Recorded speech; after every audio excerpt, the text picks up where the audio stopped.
Hi, guys, welcome to a new episode of Wedding Good After Us. And we're going to be talking today about a few wedding trends which may have gone a bit too far.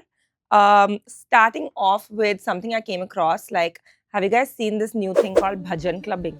They used to be like Mata ki Chokri types, but like, with the right moves. yeah, Like that. raving. Or two like bhajans. Yeah, bhajan. And like, they're young people who attend this. Yeah. Not like aunties, not our mothers. I think it's a mix, but majorly it's the young people. I think that's what started the bhajan clubbing trend also. I think it must have started because people must have seen all these bhajan nights being organized by the family and they must have felt so out of context. And because people of our generation and especially the younger generation wants to put their own stamp on every function, they must have been like, okay, how can I maybe vibe with it? Yeah. Now it's become a ticketed event.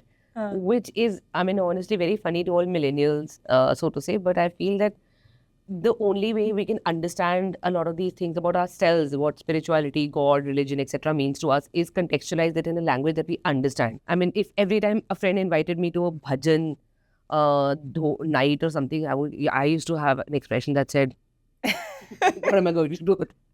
No, that is for sure. Like, definitely, if I have to choose between a Mata Ki Chauki and a bhajan jam session, I'll be like, yeah, bhajan jam session. Definitely. It's like this combination of Poo and Parvati. And Yeah. Nobody Parvati. but like Poo and Parvati are together. Are now. together. Yeah. Like we're doing, blended. we are that also and we're like that also. Yeah. But it's not actually made its way that prominently into weddings, but I see it happening because now it's becoming so popular and with the younger generation kind of like arguing with the parents कि इतने सारी पूजाएं नहीं चाहिए होती हैं. Like we don't need इतने सारे pre-functions. This could be like a... I think it's like 20% of it who think that way, but 80% is कि अच्छा ये चल रहा है, ये trend होएगा, let's do it. Yeah.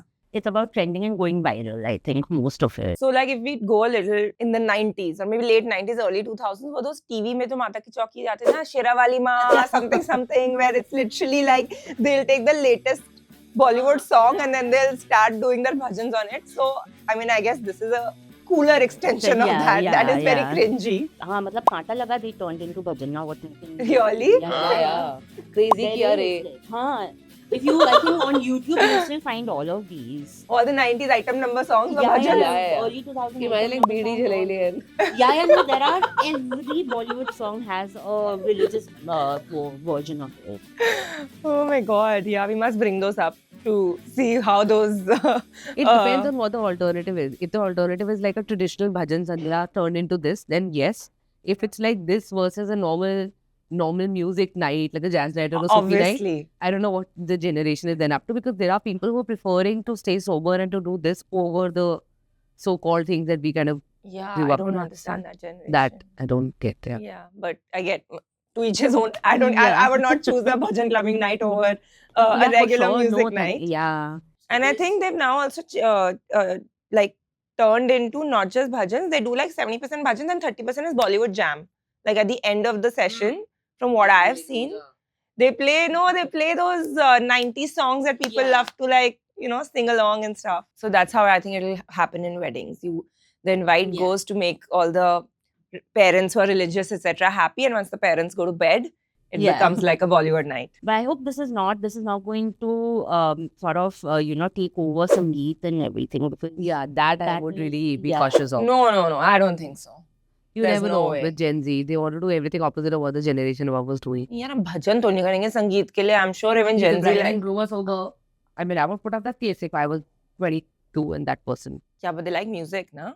मतलब but dance sober doesn't mean they don't listen to music. हाँ. You can't. What do you mean? You can only enjoy music when you're drunk, so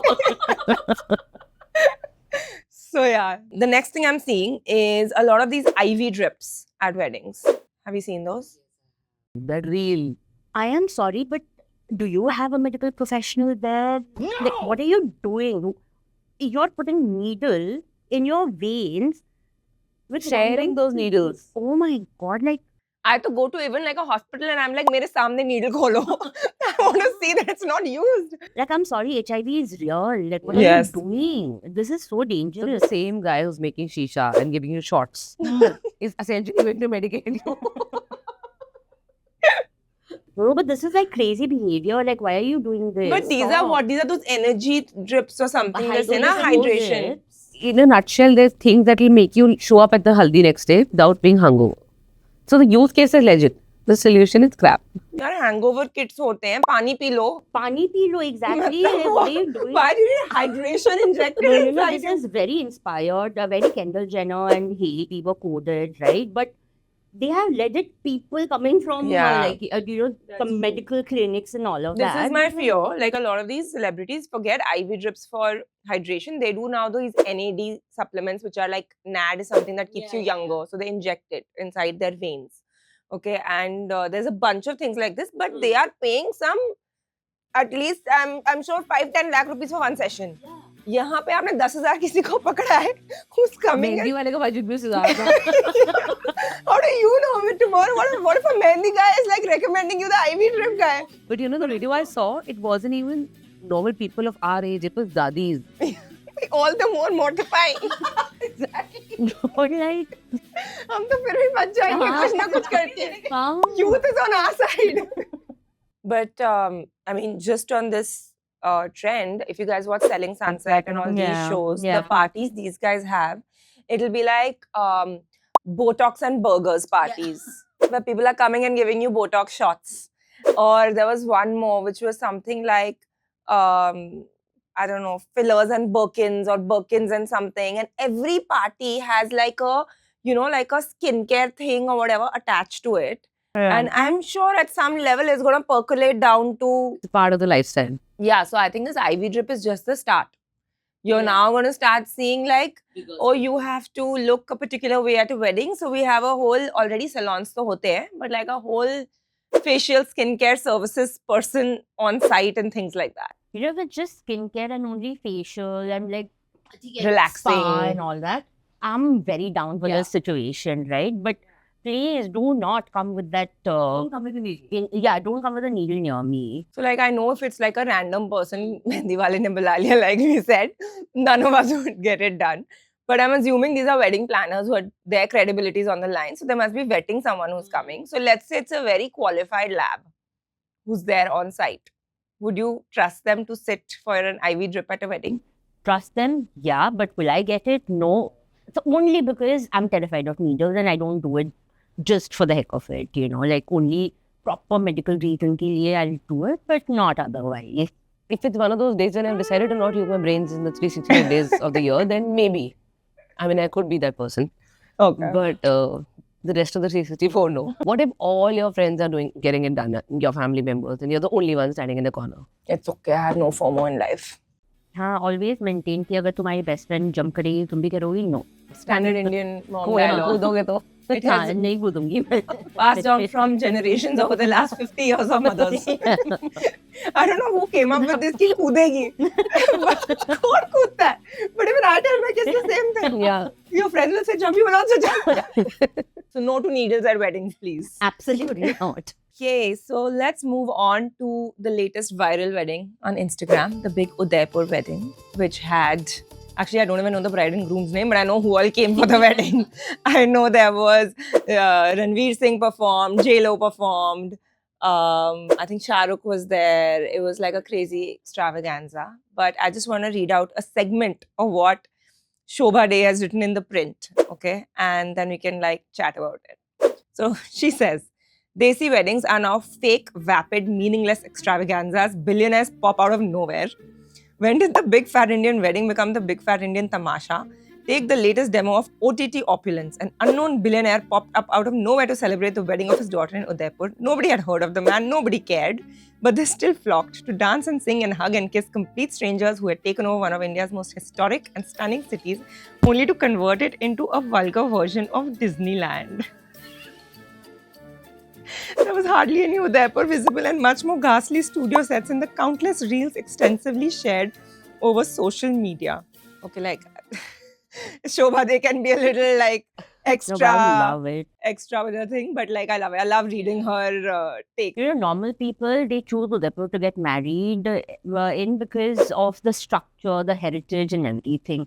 They're like, कि उदयपुर में करते हैं क्योंकि पैसा है. No, I guess if you have money, then to each his own. Like they want to call people. I personally just feel like, why are people so excited with Bollywood dancing at the wedding? Like, I feel like then people are saying, I'm going to go and see JLo perform rather than saying I'm going to go and course. see Netra get married. Yeah. So I don't know. Like, wouldn't brides want them to be like the center of attention versus? But they want the PR campaign. Like, again, everybody wants to be vibes. Shortcut. Instead of investing in PR and understanding the game for 5 years, ek shaadi karo, at least you're on the map. Good, bad, ugly. So you're saying this is all for Instagram and to be covered and all of that Instagram stuff. to be covered, to monetize yourself. I think everybody wants to monetize themselves after their wedding because they feel they are the product. क्या monetization चाहिए यार? वो billionaire है. उससे क्या ही कमाएगा इससे?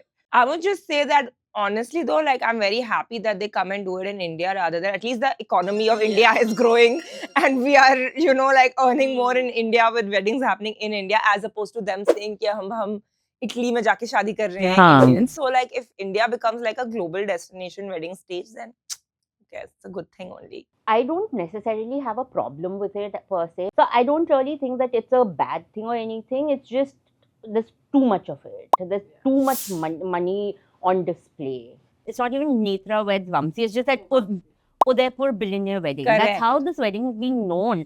And plus, like I think Netra has a private IG. I don't think so. It's cloud chasing as much as like like show off of like The family then comes on the map. I don't know. I feel like sometimes it's also like you said, like people, especially NRIs abroad, have उनके लिए दिवाली भी वो ऐसे मनाते हैं. As Lodi is also like a huge festival. So like for them, it's like Indian princess getting married in a Yeah. palace kind of dream that they have. miss that and that's why they do it. I feel like we talk about these, like we're talking about them, being on Insta and all, but ultimately we are the people who are giving them views, right? Like Yeah. ultimately it's the audience also who's sitting there and watching a random person's wedding who you don't know, and And you're you're talking watching the about it. bridal entry. Yeah. We are talking about Yeah. it. So like there, whatever the mission is achieved. Because people are also so interested in someone's wedding that's on Instagram because it's like larger than life. you're doom scrolling or hope scrolling, you're consuming that content only. Na? Yeah. Will you like it or don't like it? Yeah, to be honest, like I said before, to each his own. If you have the money, go all out. For us, as Indians, right, the essence of marriage has always been the entire family coming together, having a chotu kalesh at home and all, and that's what makes it memorable. That's what makes it like a family thing, right? Yeah. Like, it's always about everyone coming together. I feel like in these larger than life weddings, that essence goes away a little bit because Yeah. like you don't have the time to sit together with your normal weddings. Mein time nahi milta hai. Like at these kind of Overly produced, basically. yeah, it's overly produced. Like I can completely imagine that behind the bigger weddings, there would be a team of planners. I don't even think one planner can pull these off. Who would be having a checklist of like 15 minutes, 30 minutes of Like, where get you're on with supposed to it. be Yeah. and this and that. And maybe that kind of pulls away from you really enjoying yourself in the moment. But frankly, neither of us have gotten married like this. So like we are sitting here and talking like this. Maybe that is what they have those moments over there. So I think all of this becomes pretty superficial when you look back at it in terms of like, see, like you were saying, right? Ki maybe unke liye this is what it is. But that is not something that I would hold close to heart when I think about my wedding day, like 20 years down the line, 25 years down the line when I'm like redoing my vows or something like that. Same celeb culture. We've all grown up to celebrities and how we believe that a Kareena Kapoor really uses Sunsilk. It's the same narrative. The celebs have stopped using this template. But the rest of the world is still like, okay, where am I going to get my movie moment? Remember the pre-weddings a decade back? When everybody was in gowns in these killas. Yeah. I mean, yeah. ठीक है. I think like no shade to people who want to celebrate the weddings the way they want to. I just hope that they remember to realize that it's a wedding and it's about love and not only about, get stressed about how big and how viral your wedding can be. But on that note, since we're talking about celebs, have you seen that video of Shah Rukh Khan who was performing at a wedding and he's going like in his full Shah Rukh style on this and the bride is like like almost like so funny, like where people, there were headlines like bride snubs Shah Rukh on stage, bride has class so she doesn't dance with him. But I'm just thinking like maybe it was a boy side function and the bride is just like, God, what is happening? Am I also supposed to do like this? It was also awkward for both of them. Shah Rukh is like, bro, I have never done this with a girl not responding to me. And the girl's like, what am I supposed to do right now? It was damn funny. Yeah, just because you have money, you don't have to do it. imagine the commentary in Shah Rukh's head when he enters a function like that. मेरे को इतने करोड़ मिले इसलिए मुझे ये करना पड़ेगा. And the bride is like, but इसको नहीं बुलाना था. My brief was something else. No, but also like a little mortifying, na? Because now that clip has gone viral unknowingly to the bride. Because Shah Rukh was there, somebody will cover it.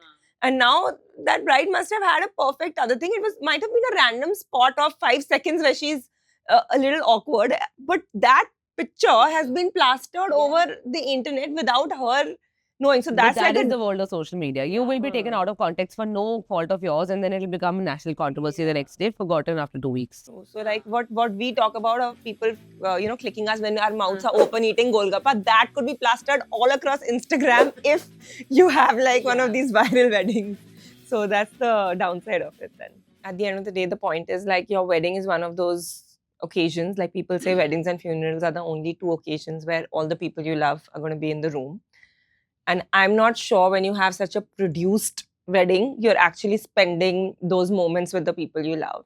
True. And cherishing that. I could be wrong because I have not had these weddings or attended a overly produced wedding. But yeah, I think that's what weddings are about. Weddings are about love and family and seeing everybody, together in one place. Okay, so for the last segment, we have a bunch of brides-to-be who've asked in some questions. And I'm going to throw it out to this forum. The first one says, my fiance isn't interested in any pre-wedding planning. How do we divide tasks so I'm not the only one doing the mental load? Have you gone through this? Because you've been married, of course. No. He was involved.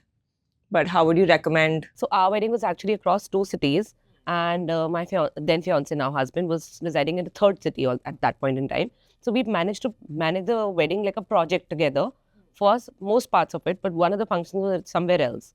And there was a certain point that we were both trying to micromanage it from city 2 and city 3. And there was a point when he said X and Y relative have taken over. I don't think they care about my opinion, and clearly they won't care about yours. So let's just park ourselves aside and let this work the way it is supposed to, according to them.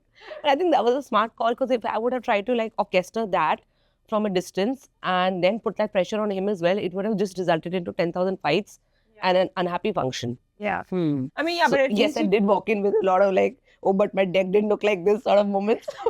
But it is what it is. Yeah, I mean, you can't, I don't know if you can expect your husband to take as keen an interest ki wo deck banayega. I remember you did make a full like 30-page slide deck on like what your wedding should look like. As a person, I'm very, very particular about the way I want things to be. I need them to be a little more thought through and reflect my personality. And for that, Wed Me Good was super helpful, because I would totally rely on the makeup artist reviews and the recommendations and look at the Mehendi Walas and chit chat with them and, compare their rating to then what their spiel was in person. So it really did help me narrow down to a lot of decisions and make them less fussy, so to say, which is something I really appreciated for my wedding. No, I think it has to be a collaborative effort, at the end of the day, because, of course, I think women are much better at sort of deciding things and being more proactive and multitasking. Men get like overburdened very quickly. But I think it has to be like you're getting married. You're going to have the rest of your life together. There are thousands of things you need to plan together. Hundreds of things you'll have to coordinate, right, in life. Yeah. So तुम इतना नहीं कर पा रहे हो, like, I'm sorry, like, how is this a partnership? Marriage is a partnership. Yeah, I think in some ways your wedding planning is like the first project that both of you work on together.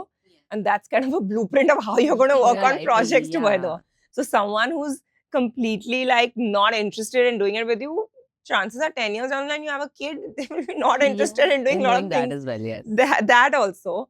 But at the same time, I feel like sometimes brides do like overly stress about every detail, and men kind of are just like, okay, the major heads are done, so I don't need to know that, this shade of blue is supposed to be there or not.